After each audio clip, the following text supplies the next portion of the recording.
नमस्कार साथियों, कैसे हो। कुछ दिनों से क्लासें नहीं ले पा रहा हूं क्योंकि मेरा थोड़ा एक एग्ज़ाम है 3 जुलाई को। उसके बाद में रेगुलर क्लासें आएगी। तो आज काफ़ी विद्यार्थी मतलब पूछ रहे क्लास दो, क्लास मतलब कब आएगी। मैंने कहा क्यों ना आज एक बना लेता हूं।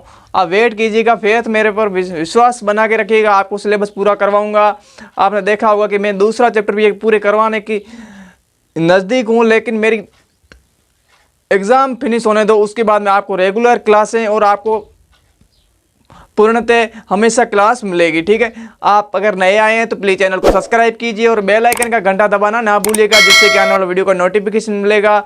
अगर आपको क्लासें अच्छी लगती है तो अपने दोस्तों के साथ ज़रूर शेयर कीजिएगा, जिससे कि वो भी लाभान्वित हो सकें। लाइक शेयर कमेंट कीजिएगा। एक आपके सामने प्रश्न आज का मेरा प्रश्न है कि भारत में सबसे पहले खोजा गया धातु है वो कौन सा है। इसका आप मुझे कमेंट बॉक्स में ज़रूर इसका उत्तर बताइएगा, ये मैं आपसे उम्मीद रखता हूँ। आज का वीडियो शुरू करेंगे। किसानों के उपज बढ़ाने के तरीके, मतलब 600 ईसा पूर्व से 600 ईस्वी के मध्य किसान थे, उन्होंने किस प्रकार से मतलब उपज किस प्रकार से बढ़ाए, उनके क्या तरीके रहे हैं, उसके बारे में बात करेंगे। इसमें थोड़ा और भी ऐड करना है। अगर कोई वीडियो पूरा नहीं देखता है तो मैं समझता हूँ अपने आप से एक आगे बात करें। लोहे, किसानों को उपज बढ़ाने के तरीके टॉपिक लगाओ और लिखो लोहे के फाल वाले हल का प्रयोग। मतलब लोहे के जो फाल वाले थे उनका हल का प्रयोग किया जाने लगा 6वीं शताब्दी में। ठीक है, और यहाँ पर एक कच्छारी क्षेत्र था और ये गंगा और कावेरी जो नदियाँ थी वो इलाका यहाँ पर होने के कारण क्या हुआ, यहाँ पर ये उपजाऊ क्षेत्र रहा है। और आगे बात करें, अधिक वर्षा वाले क्षेत्रों में किसानों ने जुताई शुरू कर दी। यानी यहाँ पर अधिक वर्षा होती थी, वहाँ पर इन्होंने जुताई शुरू कर दी। आप ये दूसरा उपज बढ़ाने का तरीका था। तीसरा आप लिखो, यहाँ पर क्या होता था कि उपज बढ़ाने के लिए नहर और कुएं और तालाबों से सिंचाई इन्होंने प्रारंभ कर दी। आप सभी को पता है कि उपज बढ़ाने के लिए इनका होना बहुत ज़रूरी था। तो इन्होंने क्या क्या नहरों हैं, कुओं हैं और तालाबों से सिंचाई प्रारंभ कर दी। और आगे चौथा पॉइंट लिखो, पर्वतीय क्षेत्र में खुदाई के लिए कुदाल का प्रयोग प्रारंभ हो गया। जो कुदाल होता था उनका प्रयोग भी किया गया। ठीक है, और पांचवा पॉइंट लिखो, उपज बढ़ाने के लिए गंगा घाटी के क्षेत्र में धान की खेती है वो आरंभ हो गई, यानी प्रारंभ कर दी। यहाँ पर रोपाई शुरू कर दी। धान किसे कहा जाता है? धान का मतलब यहाँ है चावल। जो चावल होता था उसे धान कहा गया, ये आपको ध्यान रखना है। तो ये 5 उपज बढ़ाने के तरीके आपको मैंने बता दिए। ठीक है, आगे टॉपिक है नेक्स्ट, हुआ ग्रामीण समाज में विभिन्नताएं। यानी ग्रामीण समाज था तो ग्रामीण इलाका था, उसमें क्या विभिन्नताएं थी, मतलब उसमें क्या विभिन्नताएं मतलब भिन्न अलग क्या करती थी। ठीक है, उसके बाद बात करें ग्रामीण जो समाज होता है अलग अलग वर्ग में मतलब निवास करते थे। अलग अलग इनका वर्ग एक प्रकार से था। जैसे कि ये जमींदार होता था, किसान होता था, मजदूर होता था, शिकारी होता था, भूमिहीन किसान होता है। ये इनके वर्ग थे एक प्रकार से। ठीक है, और एक शिल्पकार भी। ठीक है, जमींदार मतलब एक शक्तिशाली एक वर्ग का एक प्रतिनिधि होता था, मतलब उस शक्तिशाली उसे जमींदार कहा गया। और एक किसान है, किसानों के बारे में जानकारी हमें क्या से प्राप्त होती है? वो होती है जो संगम साहित्य है, वहाँ से किसानों के बारे में जानकारी प्राप्त होती है। और संगम साहित्य दक्षिणी भारत का एक महत्वपूर्ण ग्रंथ था, संगम साहित्य। ठीक है, और शिकारी वर्ग था भूमिहीन किसान उसे कहा गया जिसके पास भूमि मतलब आप खुद के पास नहीं है लेकिन दूसरे के पास रखकर खेती करना, ये भूमिहीन। ठीक है, और शिकारी और शिल्पकार जो उद्योगों मुख्य रूप से ये काम करते। तो इनका ये 5-6 इनके वर्ग थे, 6-7 जो भी। ठीक है, वर्गों की जानकारी हमें कहाँ से पड़ती है? जो ये वर्ग थे इनकी जानकारी हमें कहाँ से प्राप्त होती है? वो होती है उस समय आप सभी को पता है कि ये जो जातक कथाएं थी, जो जातक यानी जातक कथाएं, तो जातक कथाएं आप लिखो, जातक कथाएं, ठीक है। यहाँ से जो ये वर्ग है इनके बारे में प्राप्त जानकारी प्राप्त होती है, ठीक है। और यहाँ से आप लिख लो। उसके बाद में जातक कथाएं मैंने पहले भी बता दिया कि जातक कथाओं के बारे में बता चुका हूँ, प्रीवियस जो वीडियो है, ठीक है। प्ले लिस्ट बनी हुई, वहाँ से आप देख लेना, हिस्ट्री की क्लासें और पॉलिटिकल की।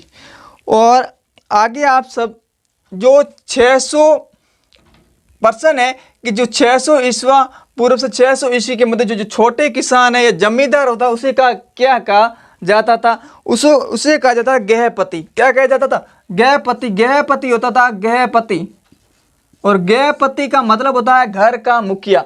गृहपति मतलब जो 600 ईसा पूर्व से 600 ईस्वी के मध्य जो छोटे किसान या पर जमींदार होता है उसे कहा जाता था गृहपति। गृहपति का मतलब है घर का मुखिया। और ये इनकी जो भाषा होती थी वो होती थी पाली।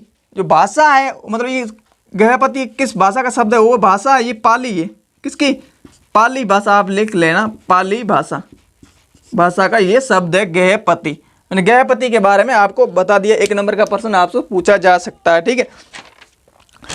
आगे कुछ देखें तो आपको मैंने नोट डाल के बताया कि कुछ किसानों के उस समय दक्षिण भारत यहाँ पर उस समय किसानों के कुछ वर्ग भी निर्धारित किए गए थे। जैसे कि किसानों के वर्ग, आप वेलावर एक प्रकार का किसान वर्ग का प्रतिनिधि था, एक हलवा होता था और एक दास होता था। और दास है सबसे दयनीय स्थिति में माने गए, ठीक है, 6ठी शताब्दी में, यानी 600 ईसा पूर्व से 600 ईस्वी के मध्य। और ये 3 एक किसानों के वर्ग निर्धारित किए गए थे। तो ये इस प्रकार से आप यहाँ से लिख सकते हैं। उसके बाद नेक्स्ट टॉपिक है, ये आपके नेक्स्ट टॉपिक आप डालो भूमिदान और नए संभ्रांत और ग्रामीण। ये यहाँ से आपको हेडिंग लगाने की, जैसे कि भूमिदान। भूमिदान है, भूमिदान किसे कहते हैं? भूमि और दान 2 शब्दों से मिलकर बना। भूमि का दान मतलब भूमि प्लस दान, यानी भूमि का दान करने वाला भूमिदान कहलाता है, ठीक है। भूमि का दान करने वाला, ठीक है। आप यहाँ से लिखो भूमि का दान कर देना या किसी को दान देना ही भूमिदान कहलाता है, ठीक है। ये आप इसमें लिख लेना। और ये प्रथा है, जो भूमिदान की प्रथा कहाँ से मतलब कब शुरू हुई? ये 2री शताब्दी में, ये 2री शताब्दी में ये शुरू हो जाती है।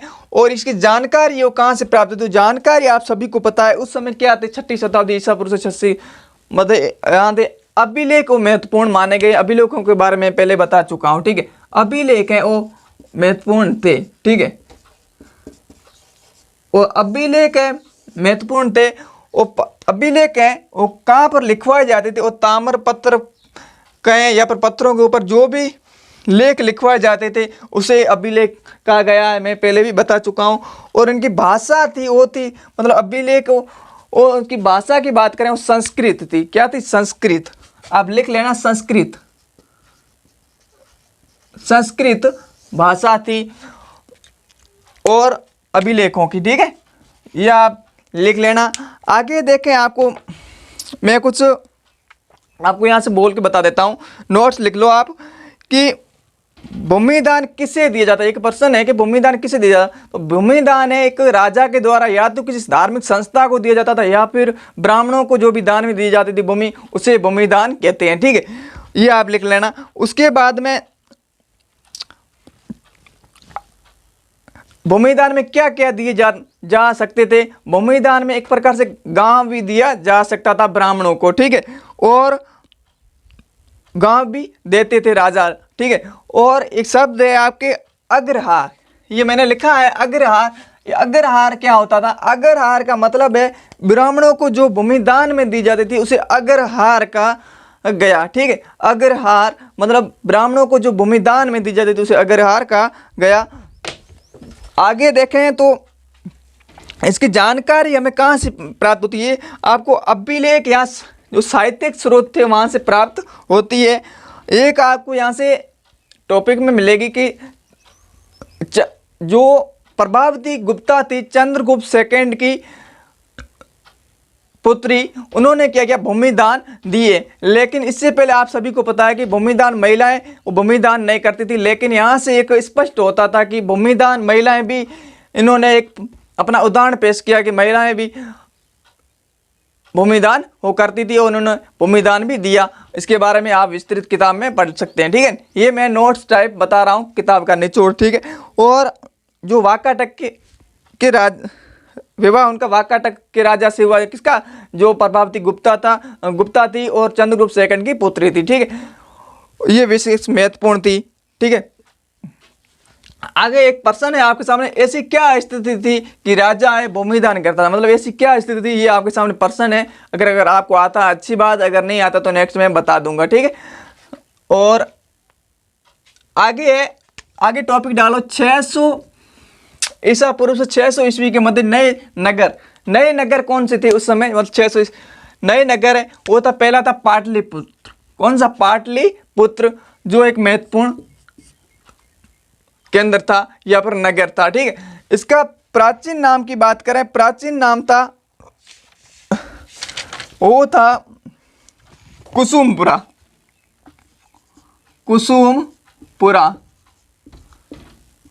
ठीक है, अगर कोई पहली बार चैनल देख रहा है तो प्लीज़ चैनल को सब्सक्राइब कीजिए और बेल आइकन का घंटा दबाना ना भूलिएगा, जिससे कि आने वाले वीडियो का नोटिफिकेशन मिलेगा। काफ़ी अभ्यर्थियों की मांग आ रही थी क्लास लेके आओ सर, लेकिन मेरा थोड़ा काम है, मैं 3 तारीख के बाद में आपको फुल क्लासेस दूंगा, ये मेरा वादा है। आगे मैंने बता दिया कि पाटलिपुत्र का प्राचीन नाम है कुसुमपुरा, प्राचीन काल में इसे इस नाम से जाना जाता था। ठीक है, और ये पाटलिपुत्र 2 नदियों के संगम कहें या किनारे पर बसा हुआ शहर था। और 2 नदियां कौन सी थी, पहली थी गंगा, दूसरी थी सोन। गंगा और सोन के किनारे बसा हुआ था, और इसका वर्तमान में ये पटना है। ठीक है, पटना।